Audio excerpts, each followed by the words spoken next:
Welcome to Fleet Street, the traditional home of the British media. In 1702, London's first daily newspaper, the Daily Courant, was published near here. And for almost 300 years, this busy area was the centre of the UK's newspaper industry. By the 20th century, most of the country's major media organisations had their headquarters here. This building was the home of the Daily Telegraph. This was the Daily Express. And this was the head office of the international press agency Reuters. The Sun, the News of the World, and the Times were all nearby. But there are very few newspaper organisations around here now.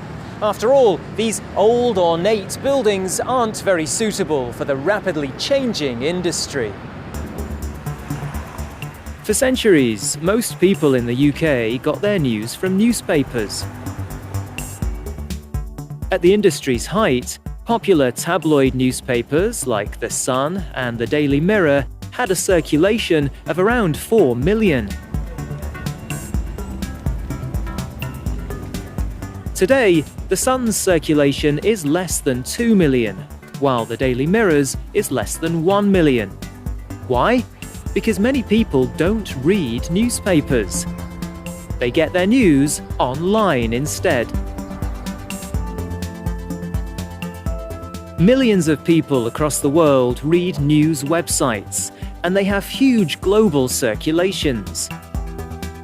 Yahoo News, the world's most read news website, has an incredible 175 million readers a month.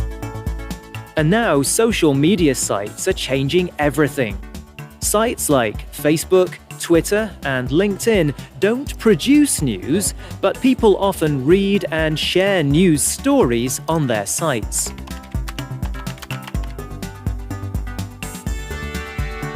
In the USA, for example, 64% of adults use Facebook, and 30% of these people reported that they read most of their news on the site. So people aren't reading the front pages anymore. They're reading the most popular stories on their social media accounts. But there are problems.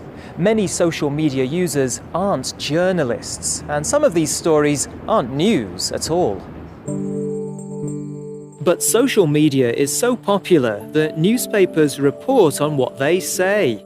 It's a vicious circle where newspapers report stories, these stories are shared and exaggerated online, and then other newspapers report from social media.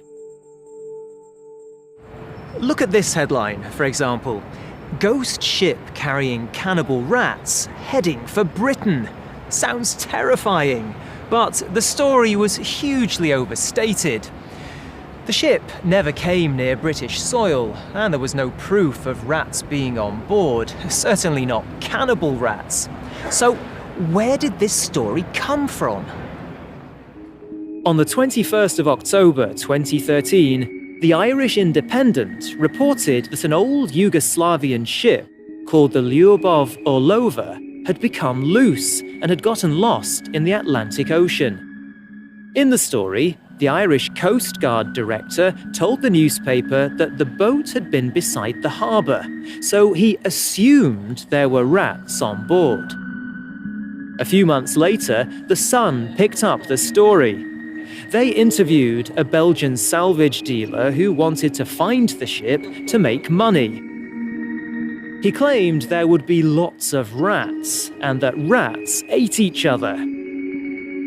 Rats became cannibal rats, and the story was soon all over the internet. The ship even got a Facebook page and Twitter account. Many major newspapers reported this cannibal rat story, but in the end had to admit that very little happened. We'll never know if any rats were on board, but if there were, they probably weren't cannibal rats. In one story, an animal expert pointed out that rats are as likely to eat one another as humans are.